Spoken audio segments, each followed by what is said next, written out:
Vamos. Vale.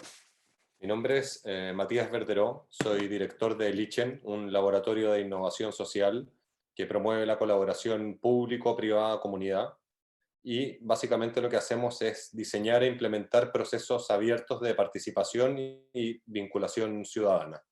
¿Vale?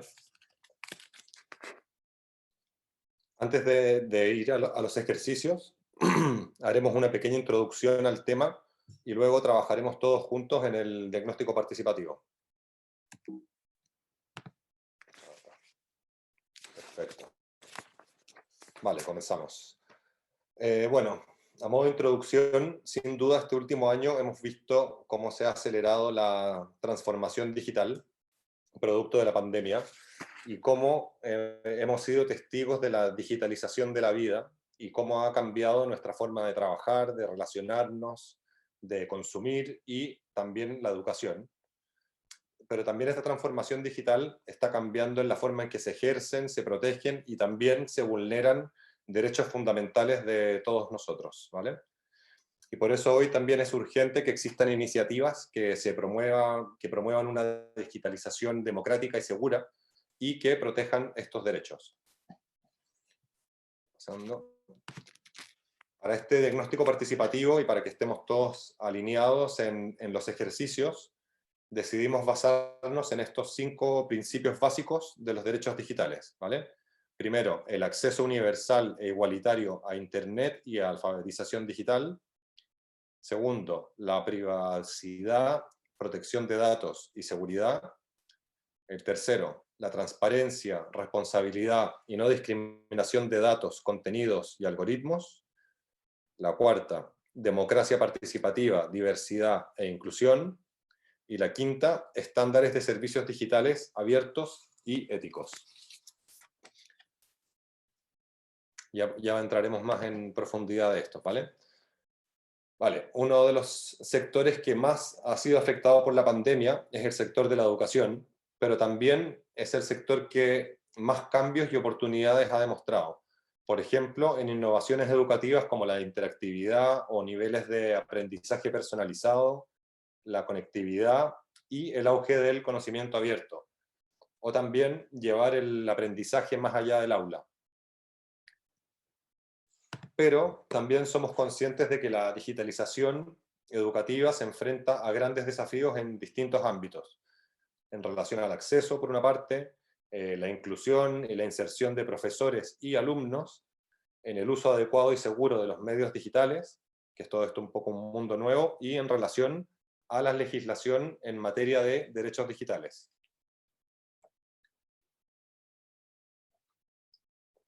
Perdón.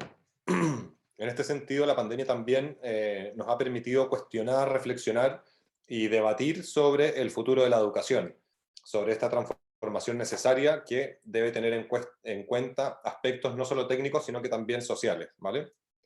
Y ahora vamos a analizar estos 5 principios que revisamos anteriormente, pero en el contexto educativo. Entonces, primero, en el tema del acceso.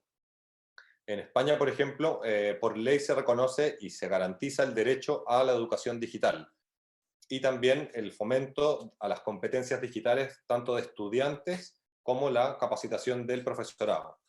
Y por otro lado, establece este principio que todos deben tener acceso a Internet y servicios digitales en igualdad de condiciones. El segundo, la privacidad. Aquí hay que tener en cuenta el tema de la protección y soberanía sobre los datos, desde la seguridad, el control y la portabilidad de estos también. También la protección de los derechos de menores en Internet, que aquí también entra en juego el rol de los padres, de las madres y los tutores para cuidar el uso de la tecnología. Y por último, tienen que existir servicios digitales que estén al servicio de la comunidad educativa. Tercero, la transparencia.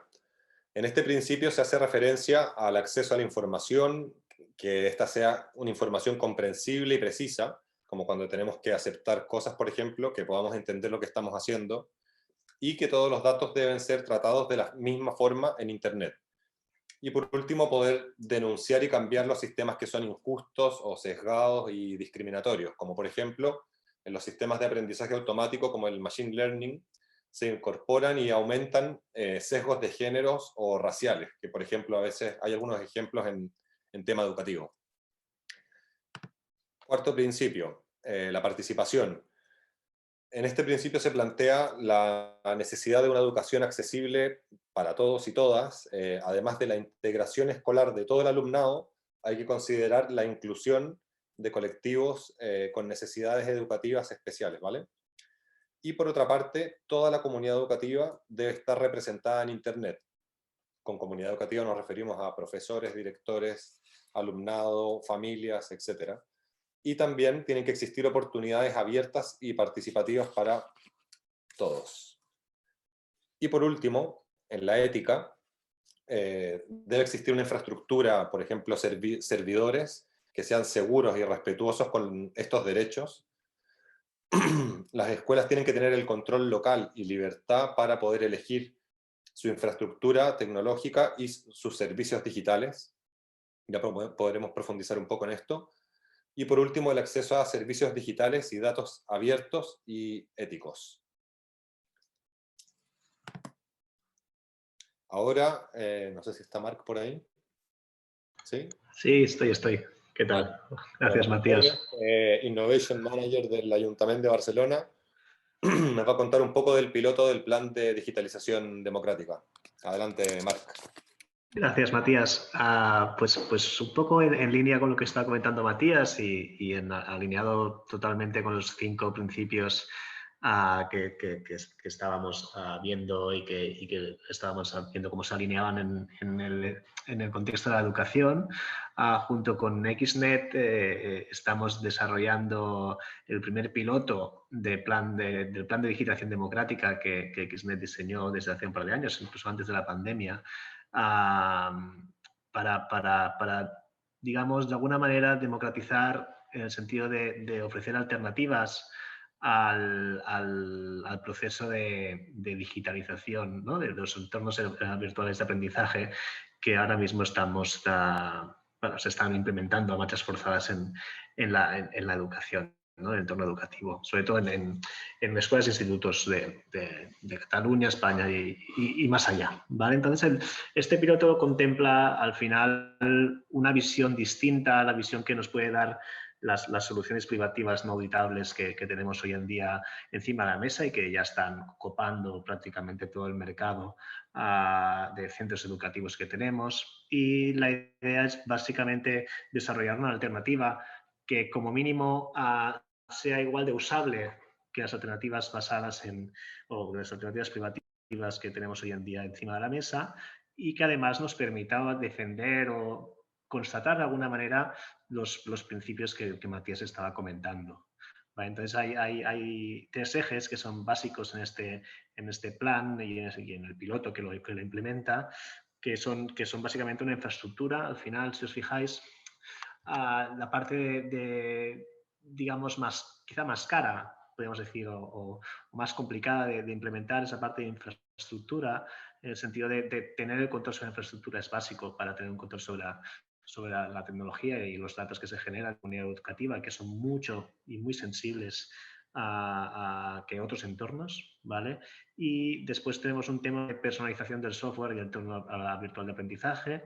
Lo estamos basando en Moodle, integrando muchas herramientas también libres, como puede ser Blue Button para temas de videoconferencia, como puede ser Nextcloud para temas de compartición y storage de datos y Etherpad, por ejemplo, para temas más de edición colaborativa en línea. Y después hay un tema sobre todo también muy importante, es un tema más de la capacitación, ¿no? de asegurar un acompañamiento tanto profesores como familias, como el propio alumno, ¿no? para llegar a demostrar que este sistema es igual de bueno o mejor, ¿no? que los sistemas privativos que hay hoy en día. Así que esta es un poquito la idea, estamos desarrollándolo en en varios centros públicos. Estamos ahora en el proceso de implementación y en el tercer trimestre de este año vamos a empezar a implementar el piloto. Ya os explicaremos cómo ha ido más adelante. Gracias, Matías. Gracias, Marc.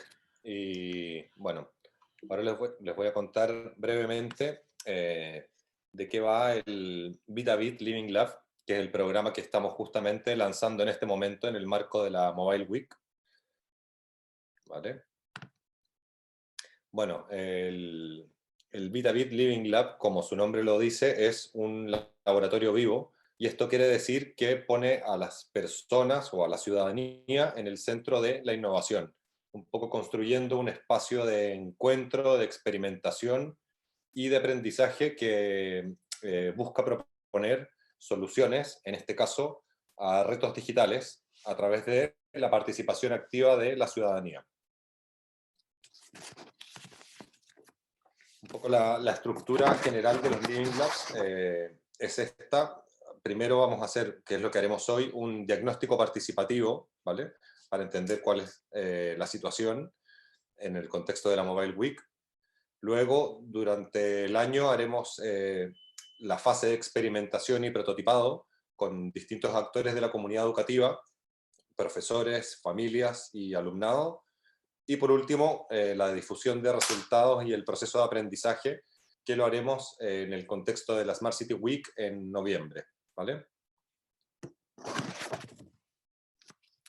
Perfecto, entonces comenzamos con el diagnóstico participativo. Ahora ya trabajaremos todos y todas juntos. Entonces, ¿qué haremos? En los próximos 45 minutos vamos a hacer 3 dinámicas interactivas que nos van a ayudar a identificar problemas, necesidades y responsabilidades en el contexto de la educación digital.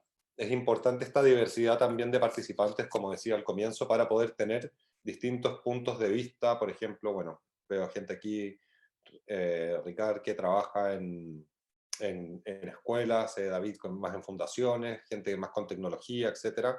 Alex también en universidades. Entonces tenemos un poco todas esas visiones, ¿vale?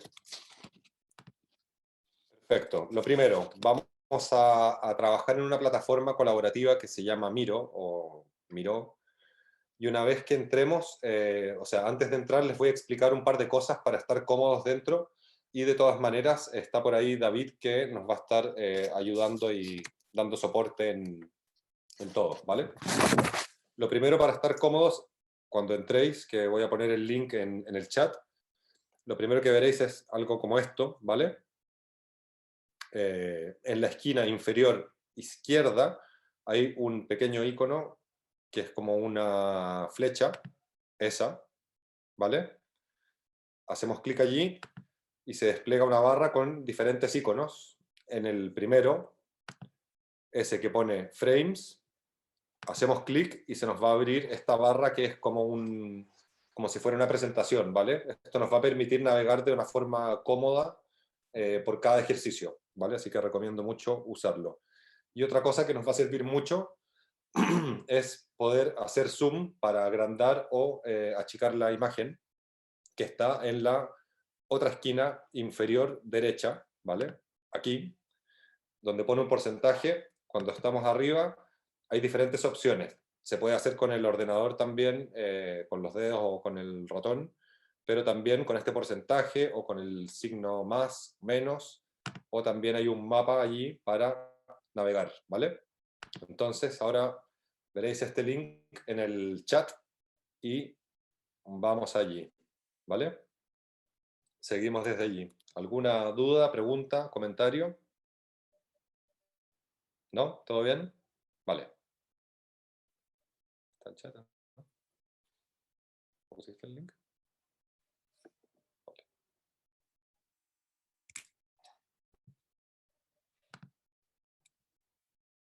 Perfecto.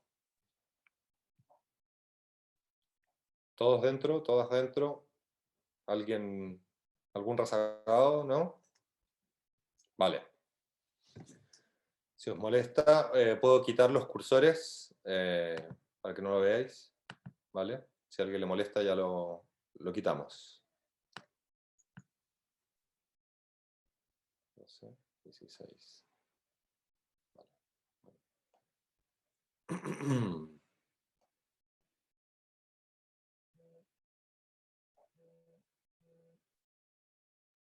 Vale.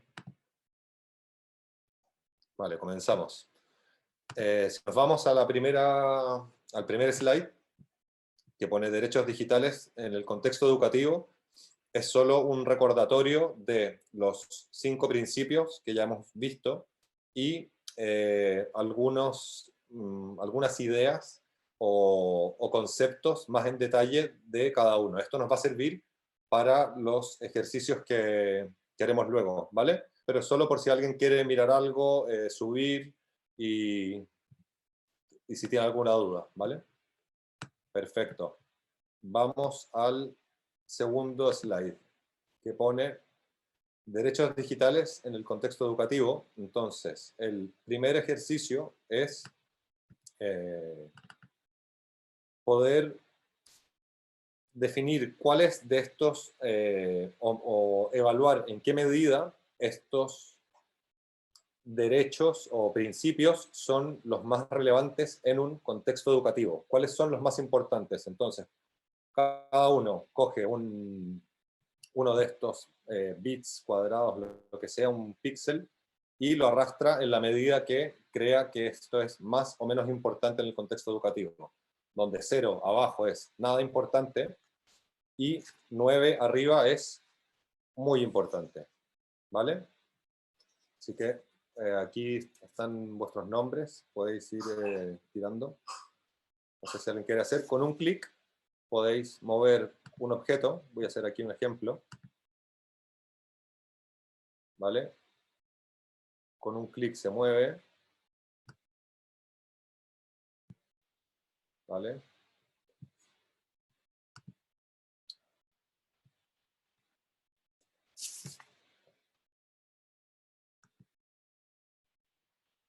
Voy a quitar aquí.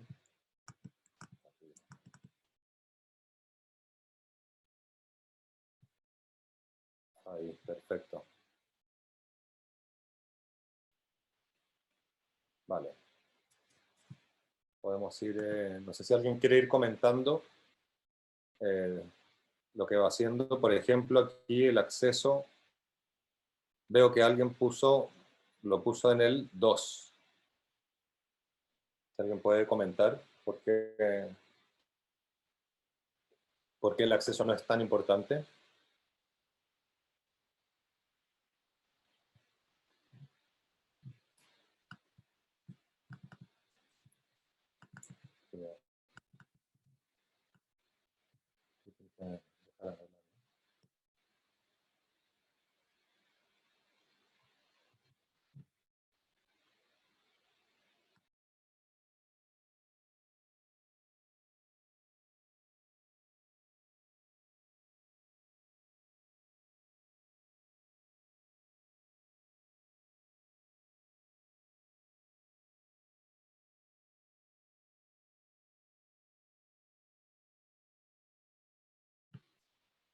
Vale, bueno, aquí vemos que todo tiene mucha relevancia. Por ejemplo, no sé, ¿alguien que nos puede contar?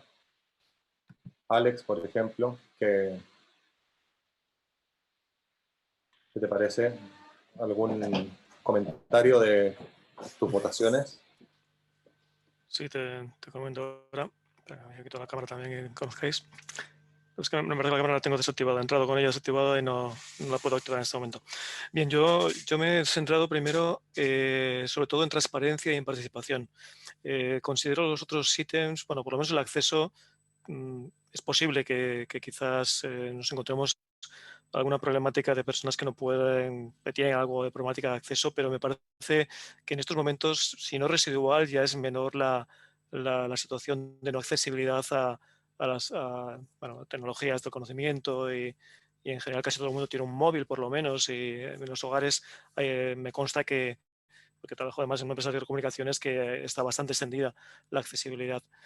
Privacidad y ética me parecen importantes, evidentemente que sí, los he puesto por encima del 5, 6, 7 más o menos, pero para mí lo más importante, transparencia y participación, porque creo que es lo que motiva a que realmente haya una verdadera transformación digital. Todo lo demás es un poco, creo que copiar un poco los procesos que tenemos hasta ahora, pues en el modo de la enseñanza presencial, pero sin más participación mediante herramientas digitales y también transparencia del conocimiento y crear hábitos, ¿no?, del manejo del conocimiento más ágil. Creo que nos quedamos cortos. Hasta ahí un poco mi introducción. Genial, gracias. ¿Quién más? ¿Alguien más se anima a comentar un poco? Emma, por ejemplo.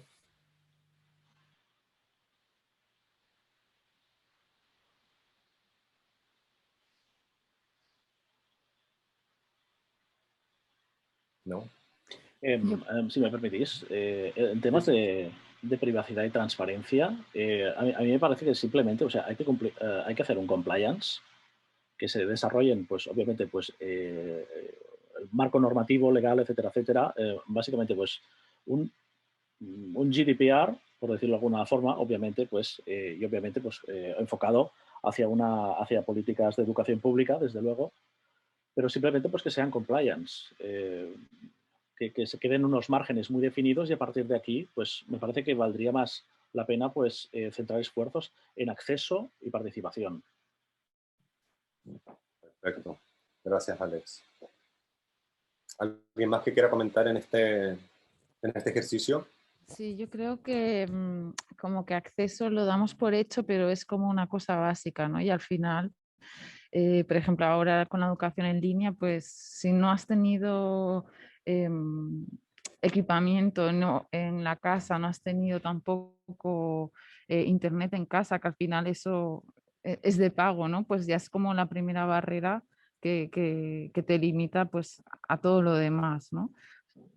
Entonces, bueno, el acceso es como básico, pero sí que tendríamos como partiendo de ello, pero hay como que garantizarlo. Totalmente de acuerdo. Quizá en el ámbito educativo pues no es...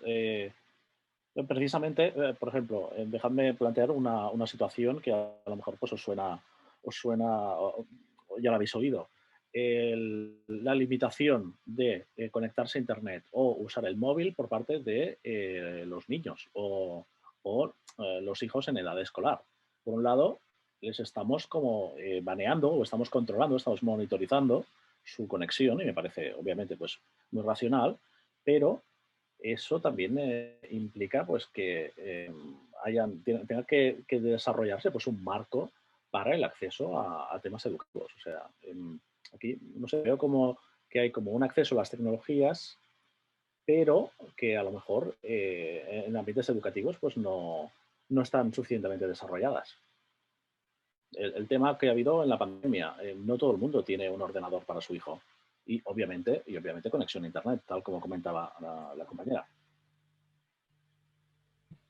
Genial. Sí, es verdad, un tema complejo. A veces lo damos un poco por hecho, pero más allá también de poder acceder, es cómo accedemos, con qué dispositivos y cómo nos manejamos dentro de ellos.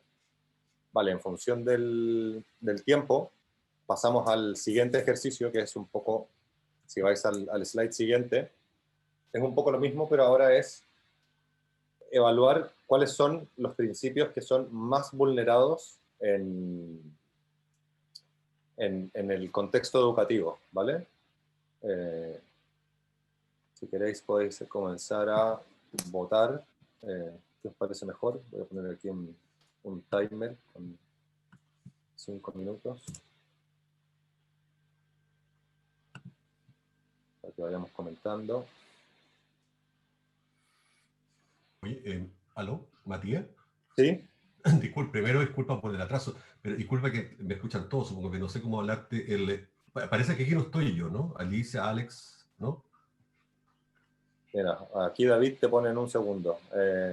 David, ¿puedes poner a Alejandro, por favor? Y mil disculpas, es que tú... Lo pongo. Mira, Liliana no se puede conectar, así que puedes reemplazar a Liliana. Ya, pues, la reemplazo. Con sus cuadraditos. Ya. Bueno, o Fran también dice que de momento será oyente, ¿vale? Vale, aquí de los principios que son más vulnerados ¿cuál creéis que está más vulnerado en el contexto educativo? Ah, ¿El acceso, la privacidad, la transparencia, la participación, la ética, o en qué medidas también? Esto es un poco también un mundo nuevo, como hablábamos antes, el tema de la educación en digital. Entonces, claro, estamos recién viendo cómo se estructuran estas mecánicas y cómo nos afectan realmente. No sé si alguien quiere comentar algo. Mira, si me permitís, en el tema ético me parece que, a ver, yo he puesto el cuadradito justo en medio, entre el 4 y el 5. Más que nada porque a lo largo de los últimos meses, a ver, simplemente, mis fuentes son el recuerdo de las noticias, o sea que puedo equivocarme, obviamente, pues hay que tomarse un poco con pinzas la opinión que tengo, ¿vale? Pero es que me parece que estamos utilizando una ética a nivel escolar o a nivel educacional en todos los sentidos, que obviamente está muy desarrollada en cuanto al marco educativo pre-COVID. En cuanto ha estallado la pandemia y hemos tenido que coger a marchas forzadas pues esta nueva metodología, me parece que estamos utilizando una ética que me parece que no se ha actualizado. Y no tengo la menor idea de hacia dónde puede ir, pero estoy seguro que me parece que hace falta un debate ético sobre el uso de las nuevas tecnologías. Es que me parece pero impepinable, porque es que no sabemos dónde nos va a llevar esta nueva forma de educación. ¿Qué necesidades va a generar? ¿Qué diferencias también puede generar? Obviamente, la tecnológica, la primera, el acceso, pues también otro. Pero es que a mí personalmente, y me callo ya, pero es que a mí me chirría un poco el nivel de individualización que me parece que por dónde van a ir los tiros en el caso de una educación pues totalmente digital y centrada en un dispositivo que tenemos pues solamente una pantalla e interaccionamos con ella. No tenemos compañeros al lado, entre comillas, claro. A mí esto, no sé, me provoca muchos interrogantes. De hecho, Hola, perdona, antes tuve un problema de conexión, Matías, que justo creo que me has llamado y luego se me cayó la conexión. Pero en la pregunta anterior sobre los valores derechos más importantes, de hecho, para mí la ética era muy importante porque creo que impacta directamente luego a otras áreas, por ejemplo, como la privacidad. Si tenemos una ética, una manera muy ética de ver cómo son los usos digitales en el contexto educativo, entonces solucionamos en parte el acceso. Es decir, ya venimos con una mirada ética de no crear más desigualdades de las que ya puede haber. O, por ejemplo, exclusión de ciertos sectores o personas de diferentes grupos económicos, etc. Entonces, si hay una mirada ética, yo creo que en verdad se puede solucionar o, digamos, mirar desde una manera más inclusiva, tanto el acceso como la participación, como la privacidad también de alguna manera, ¿no? Aplicar estos valores éticos a cómo ayudamos a los ciudadanos de tener un uso sano y proteger su imagen, sus datos, etc. Yo en mi caso trabajo con niños de 6 a 11 años en LearnLife y luego tenemos alumnos de 12 a 18 en Barcelona.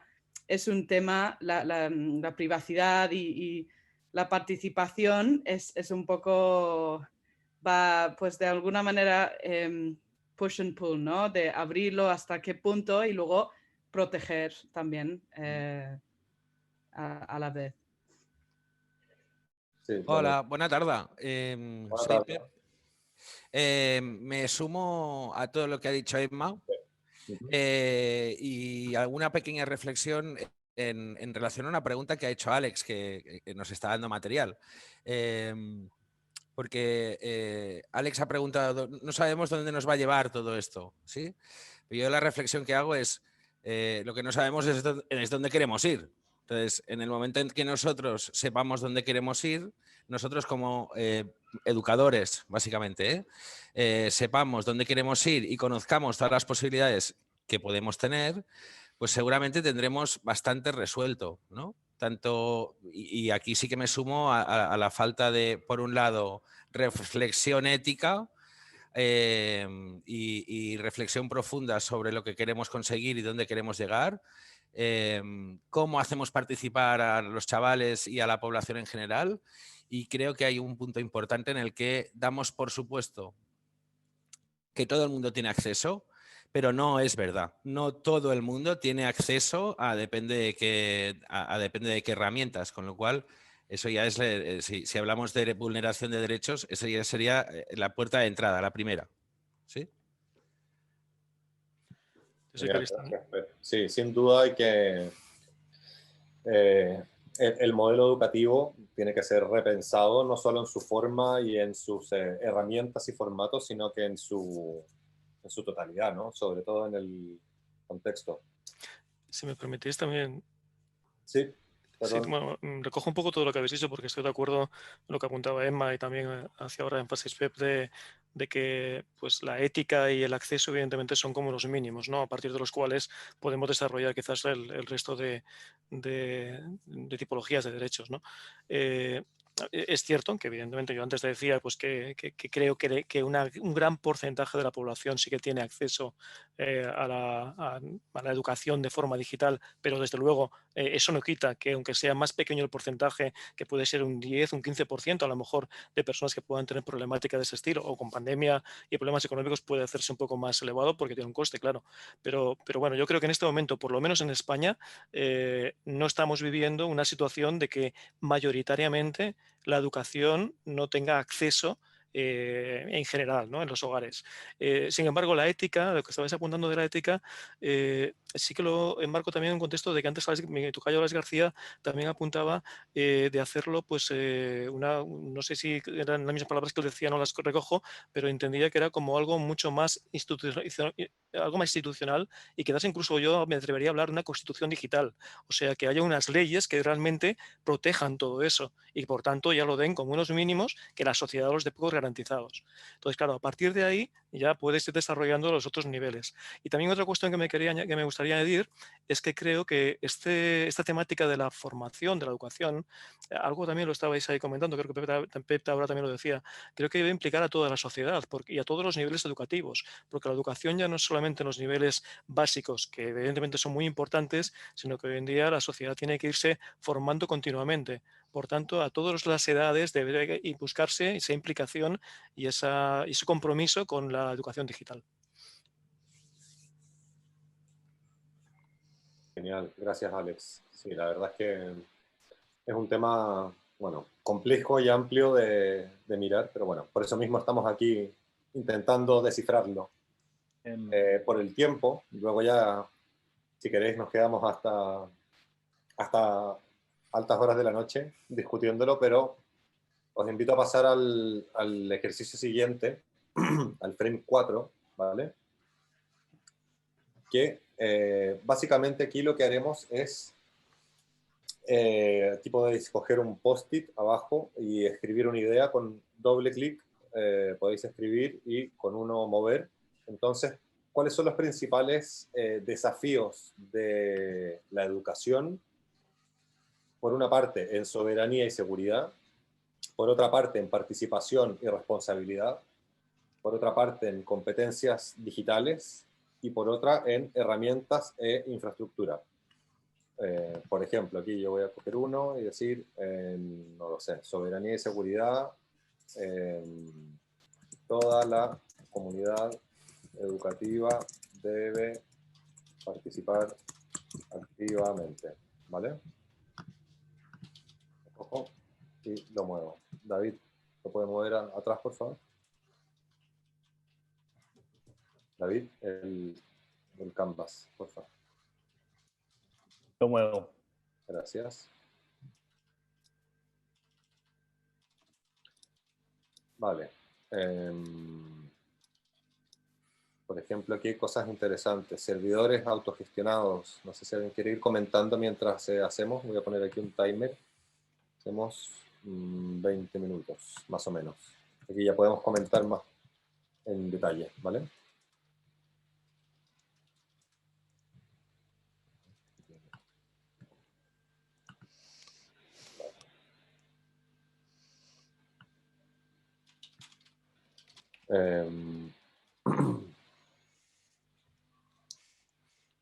Vale, si alguien se anima, por ejemplo, aquí que pone acercar la participación a los barrios en los pueblos y ciudades, participación.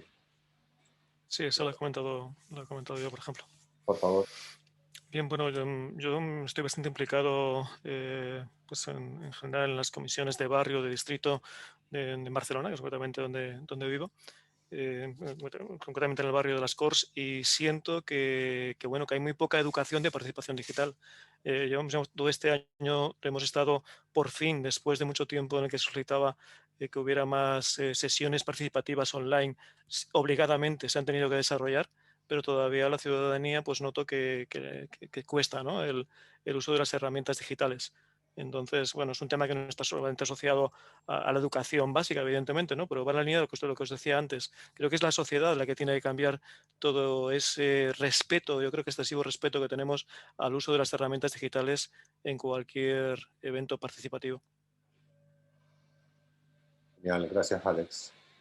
Aquí, por ejemplo, nuevo rol, aquí pone algo interesante, nuevo rol de profesor, de profesor presentador. Sí. Básicamente en las clases online, con todo el desarrollo de... A ver, estoy hablando desde la perspectiva universidad, ¿de acuerdo? Toda la formación online, desde plataformas gratuitas hasta plataformas de pago, han supuesto que el profesor tenga que ser, obviamente, pues cumplir con sus funciones, pero que además sea comunicativamente sea un crack. Convenza de, obviamente, lo que está explicando. Esto implica pues, tener unas habilidades de comunicación no verbal pues, que son más propias pues, de un presentador que no de un profesor, ¿de acuerdo? Básicamente, por decir alguna. Pero es que además, o sea, tiene que utilizar pues, técnicas de persuasión para hacer que la audiencia mantenga la atención. No es lo mismo, obviamente, una clase física que una clase digital o a distancia. Toda una serie, pues, una mezcla de competencias que creo yo que me parece que puede dar pues, un pie a un nuevo tipo de formación para profesores. Explico una anécdota que me pasó en 2015. No voy a decir la universidad. Teníamos un espacio abierto. Se estaba desarrollando pues todo lo que eran, pues ya llevaban pues algunos años, pues quizá me parece que edX, toda esta red de universidades norteamericanas unidas en educación digital, pues ya empezaron a eclosionar. Estoy hablando creo que 2012, 2000, por ahí, bueno, da igual. Era 2015 y teníamos un espacio en una universidad que estaba sin utilizarse. Irónicamente, era una parte de una biblioteca. Se propuso, oye, ¿por qué no lo convertimos en un plató para hacer formación online? Y todos los profesores nos quedamos como, hostia, qué miedo. Obviamente, estuvimos discutiendo, etcétera, etcétera, pero que nos cayó un poco la noticia como una bomba. Ahora tengo que ponerme yo delante de una cámara a hacer mi clase. Uf, qué difícil. Es la anécdota que quería comentar. Gracias, Alex. Súper interesante. A ver, seguimos por aquí. Alguien pone aquí en competencias digitales un enfoque en adquisición de competencias como pensamiento crítico, ético y empatía, lo cual distinguirá de machine learning y inteligencia artificial. Y esto lo he añadido yo, bueno, cuando pensamos en una cosa que dijo antes, me parece que fue Alex, que has dicho, no sabemos lo que llegará, ¿no? Y tenemos que intentar estar preparados para lo que viene. Lo que pasa es que de alguna manera no sabemos nunca y esto irá cambiando siempre. Vivimos en un mundo volátil, cambiante y la pandemia lo ha puesto muy en evidencia, con lo cual añadí esto porque creo que lo que sí es importante es en general en el entorno educativo intentar, digamos, no podemos preparar con contenidos hacia un futuro que no sabemos. Lo que sí podemos ayudar a preparar el alumnado es tener competencias para que se puedan enfrentar a cualquier realidad que pueda surgir, ¿no? Entonces, con pues, pensamiento crítico, una mirada y entendimiento ético, un enfoque en creatividad y pues, el poder ser ágil e innovar, entonces lo que llega tendrán las capacidades para enfrentarse a ello. En cuanto a competencias digitales, me refería. Genial, Emma, gracias. Totalmente de acuerdo. Acá hay un comentario interesante que, bueno, por una parte de infraestructura está el tema de las, por aquí lo vi, las soluciones de código abierto, y también en soberanía alguien pone difundir protocolos estandarizados, que un poco van de la mano, ¿no? No sé si alguno de esas dos personas, o quizás en la misma, no lo sé, lo quiere comentar.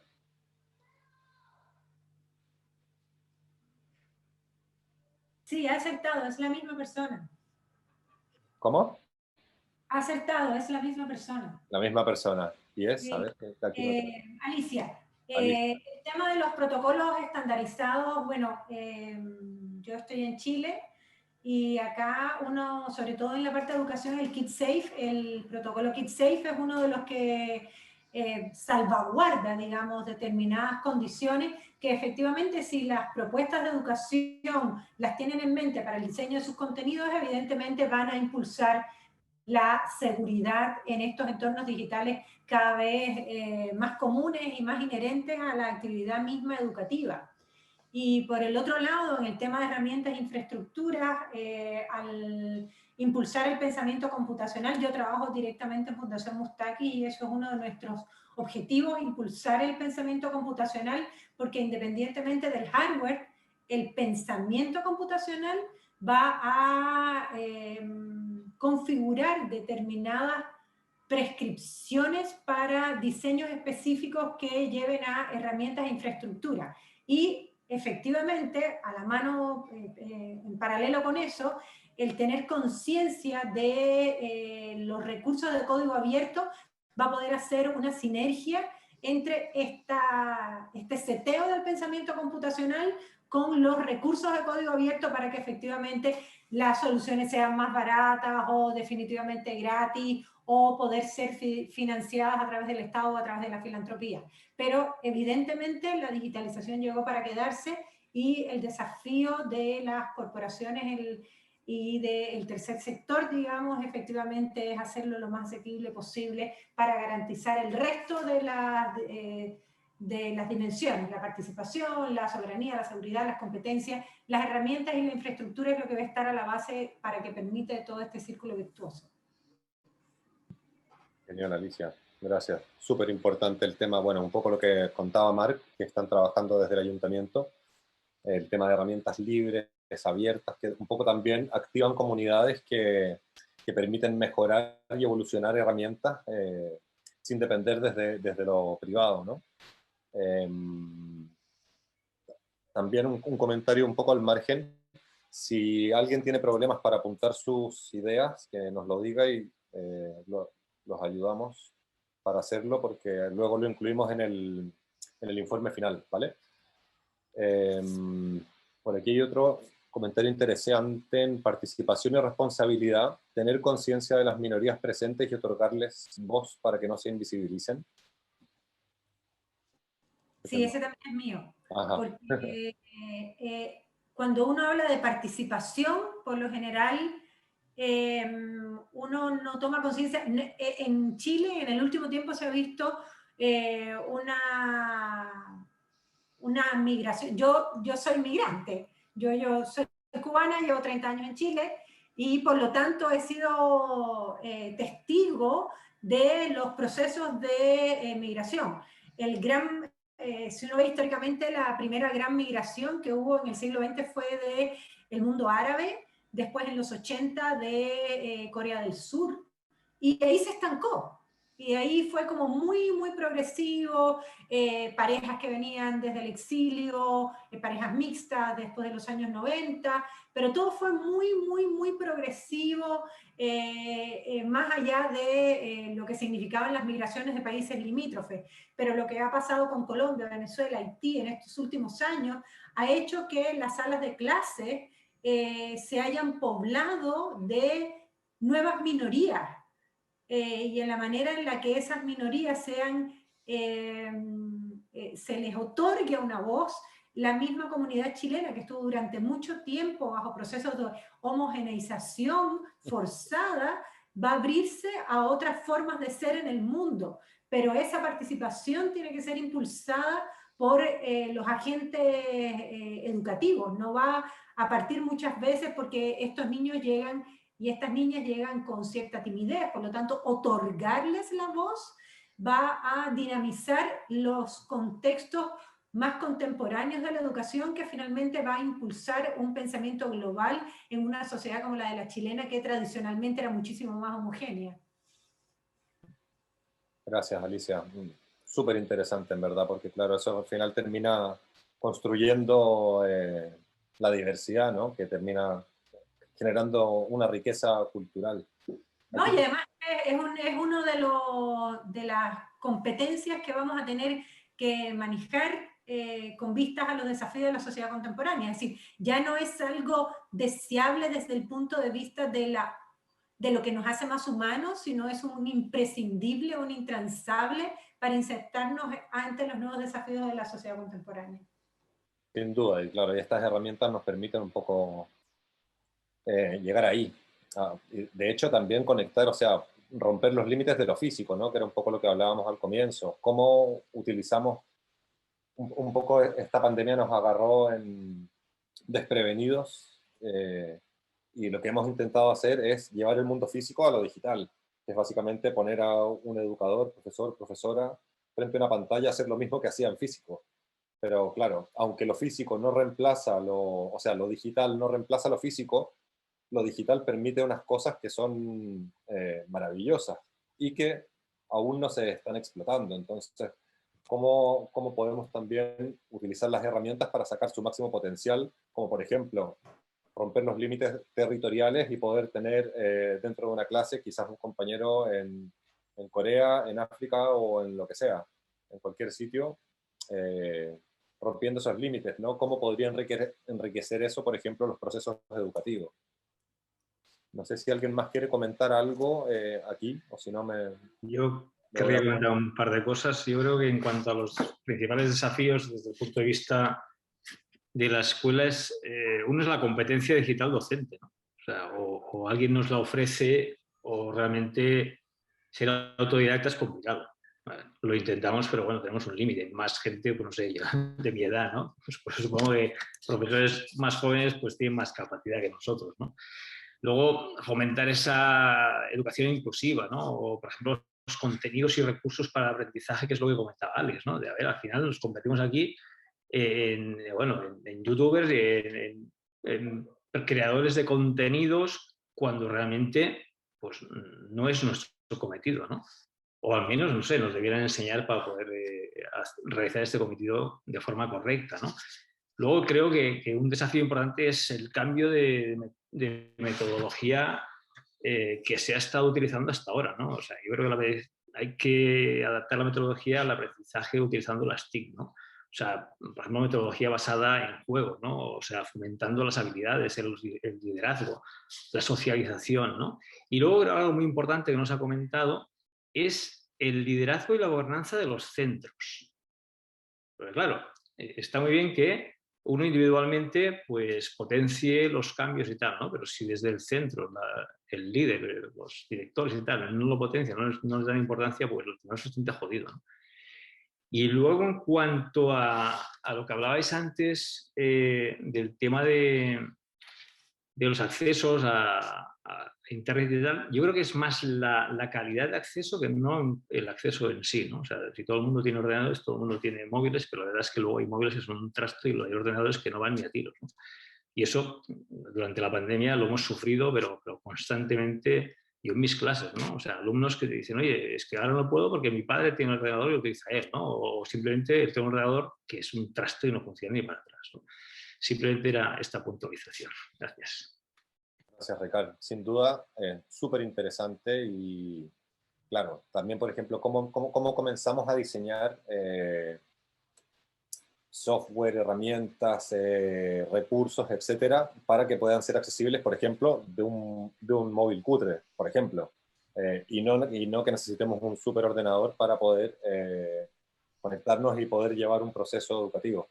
Y me voy a enganchar de tu comentario para robarme estos 5 minutos que vamos un poco apretados de tiempo y pasar al siguiente ejercicio y ya final, que es, ahora David nos va a ayudar y va a coger todos estos post-its y los va a llevar a la lámina siguiente, pero básicamente es hacer el ejercicio y nuevamente ir comentando, que es la parte más interesante. Mira, tan eficiente David que ya los tiene todos aquí. ¿De quién es responsabilidad estas ideas que hemos comentado? Por ejemplo, tú ahora, Ricard, comentabas y decías, ¿quién capacita, por ejemplo, a los profesores? ¿De quién es responsabilidad eso? ¿Es responsabilidad del gobierno, es de lo público?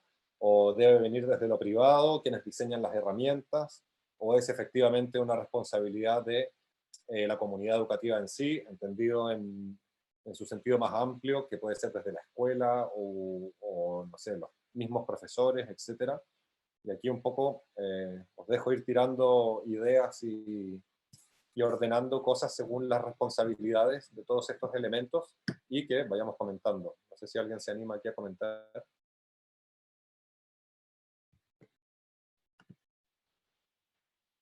Pongo aquí para 10 minutos en esto, ¿vale?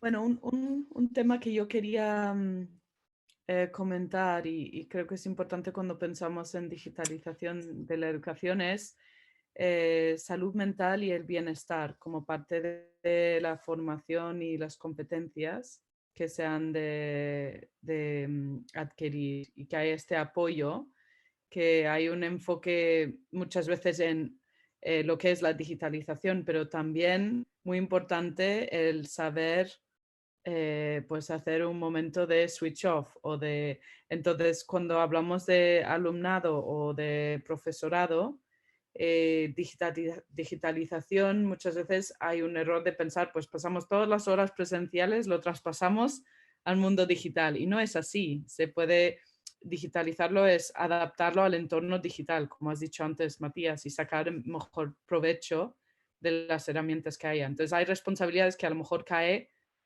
en varios sectores, ¿no? Incluso en todos los tres. Cuando hablamos, por ejemplo, de seguridad y bienestar y salud mental en cuanto a digitalización en educación, pues cae en igual los tres que ves aquí, porque cada uno pues tendrá un enfoque y un apoyo que puede ofrecer.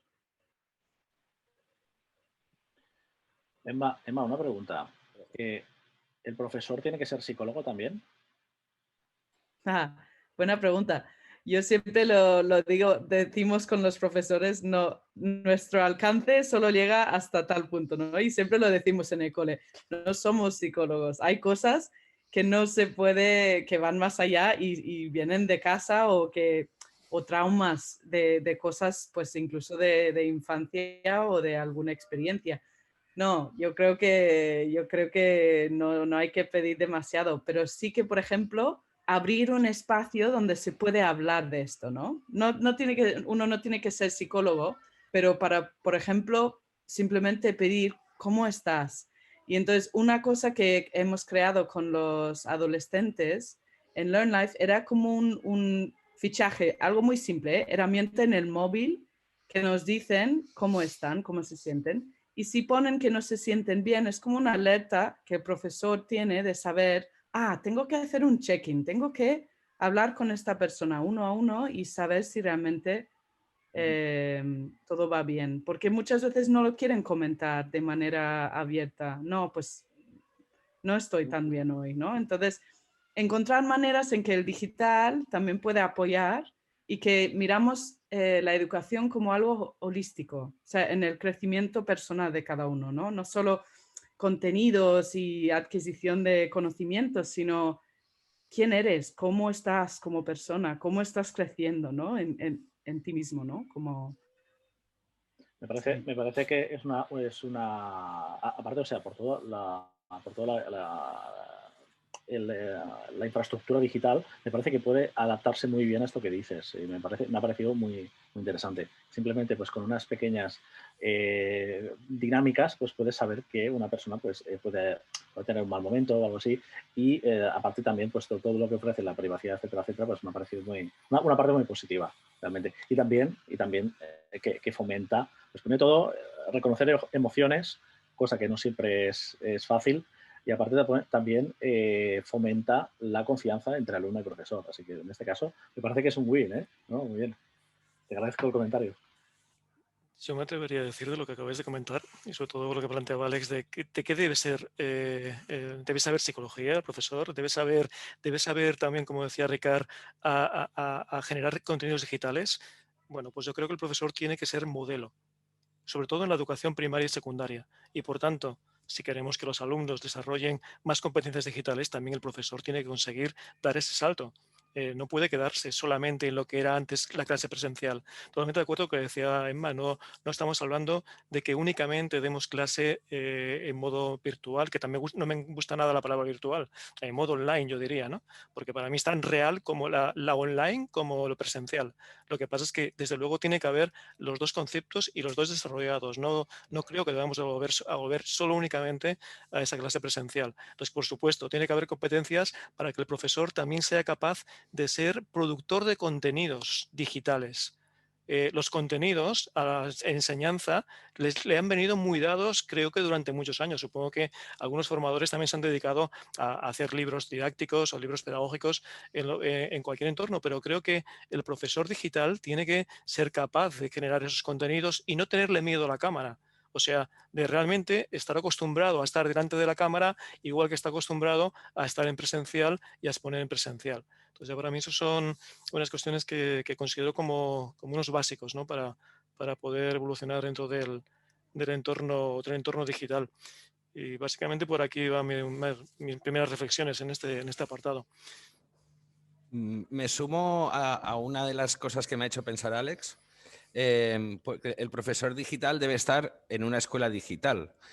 Sí, pero es que la escuela digital no solo debe acompañar a sus alumnos, sino que es imprescindible que de alguna manera podamos acompañar a las familias, que finalmente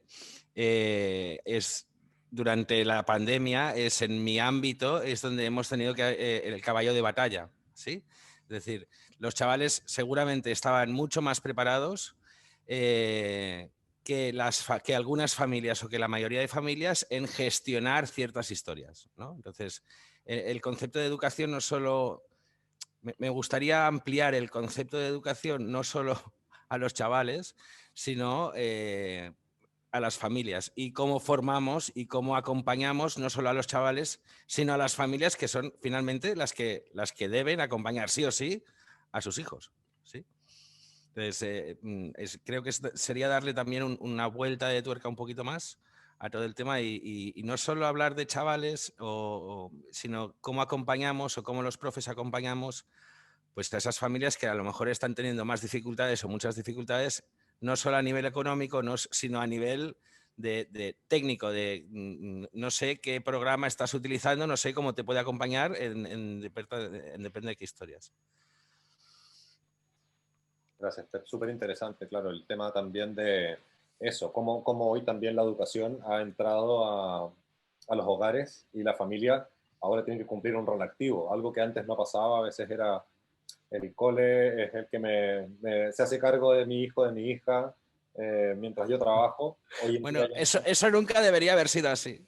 Claro, pero era, o es, un poco está en transición, ¿no? Sí, bueno, también para poder ir desarrollando un modelo educativo realmente potente y profundo como queremos, se tiene que adaptar un poco toda la sociedad, ¿no? También los trabajos y cómo podemos dedicar tiempo a otras cosas que antes no teníamos el tiempo para hacerlo, sin duda. Un poco voy a ir cerrando, luego ya podemos quedarnos, pero para si alguien quiere ya salir, y un poco a modo de cierre, creo que todos coincidimos en que este nuevo entorno digital tiene que ir acompañado de un nuevo modelo educativo, sin duda, y la educación tiene que experimentar una reforma profunda, ¿no? Como comentamos también en la introducción de capacidades digitales o en la implicación y nuevos roles de los padres y los profesores, y también la capacidad de los profesores de aprender y de reinventarse, ¿no? ¿Cómo cambia ese rol? También en la materia de los currículums y los cursos, las clases, las materias, que deben ajustarse a las competencias que necesitan las nuevas generaciones un poco en este nuevo contexto, ¿no? Y obviamente la importancia de educar al usuario en los derechos y deberes que tienen cuando se navega por Internet. Esto es clave en una transición digital. El sistema educativo cada vez más va a exigir una proactividad y una capacidad de adaptación permanente, o sea que al final sea más resiliente, y creo que todos coincidimos en esto, un poco que esta transformación debe integrar a toda la comunidad, donde los padres, los alumnos, los docentes y las autoridades escolares y, bueno, públicas deben participar activamente. Bueno, y eso, agradecer a todos, todas por vuestra participación, y súper interesante. Y aquí ya, bueno, si alguien quiere salir, también podemos quedar. Si alguien tiene algún otro comentario de cierre, encantado, porque la verdad es que está muy interesante. Y bueno, también los dejo invitados a las próximas actividades del Living Lab, sin duda. A mí, si me permitís, me gustaría añadir dos pequeñas pinceladas más. A ver, estoy totalmente de acuerdo con lo que comentabais, de que los jóvenes de ahora tendrán que reaprender continuamente y estar continuamente formándose. Evidentemente, por muchos lados se informa de que el 75% de las profesiones que estén a futuro, pues todavía no se han inventado, y por tanto no los podemos preparar para los que les llegue en su madurez, en su vida adulta. Pero lo que sí que creo que van a tener, evidentemente, es un volumen de información muchísimo mayor del que nosotros hemos tenido en esta educación. Eso creo que estaremos casi todos de acuerdo. Y saber gestionar esa cantidad de información, ese sí que es una competencia clave que creo que les va a acompañar toda su vida, salvo que los robots la gestionen y no tengan que gestionarla cuando venga la robótica y lo haga. Pero es que yo creo que sí, durante bastante parte de su vida van a tener que gestionar un volumen de información amplísimo, enorme, que ya gestionamos nosotros ahora. Entonces, si no somos ahora mismo ya capaces de nosotros dar ese salto a gestionar mejor esa cantidad tan grande de información, y lo que decía Emma, y saber también desconectar de vez en cuando de todo ese mundo de infoxicación informativa, pues yo creo que por ahí es por donde más podemos hacerle apoyo y ejemplo de mejora, de cambio real. La digitalización básicamente es eso, es dejar de trabajar solo con mucha información en papel, y sobre todo trabajarla más en entornos que son mucho más interactivos y digitales, y esa competencia para mí es clave. Gracias, Alex. Totalmente de acuerdo. ¿Alguien más quiere un comentario? Perdón. Un comentario a raíz de lo que dice ahora Alex. Si en un futuro el alumno tiene un acceso, digamos, bien organizado y estructurado de toda la información, no se puede, no puede caer en la holgazanería. Es decir, ¿para qué aprender si lo tengo todo? Pues mira, precisamente hace poco comentaba este mismo tema que estás diciendo, en el sentido de, pues hablábamos, ¿no?, de técnicas para mejorar la forma en cómo los alumnos gestionan la información. Se nos ocurría, hay un concepto que nosotros conocéis, se llama GTD, que es Getting Things Done, es cómo hacer que se hagan las cosas, y incluso han sacado libros para que los jóvenes puedan entrar en todo ello, ¿no? Bueno, pues se decía, cuando hablábamos en un entorno de docentes, se decía, bueno, pero es que ya tiene todo en la intranet del colegio, lo tienen ya todo ahí, no tienen que organizar nada. Yo para mí totalmente en desacuerdo. O sea, sí, tienen que aprender a organizar aquella parte de información de la que son consumidores, pero además también ellos son productores de información. Hace muchos años, ya en los 80, yo que tengo bastantes años, ya se hablaba, Alvin Toffler, que era un punto de vista, de que llegaríamos a un momento en la sociedad en que las personas serán prosumers, prosumidores de información. ¿Hemos llegado realmente a eso en estos momentos? Vamos camino, pero nos queda bastante. Sobre todo por lo que dices, no, mire, tocayo, que es que les damos hecho ahí en la web, tienes la información. No, no, la tienes, claro que sí. Esto es tu referente, es tu intranet, pero tú vas a tener que bajártela, organizártela a tu manera para generar nueva información, nuevos contenidos. Ahí es donde yo creo que tenemos que los educadores dar mayores competencias y ayudar a que por sí solos lo puedan hacer, claro.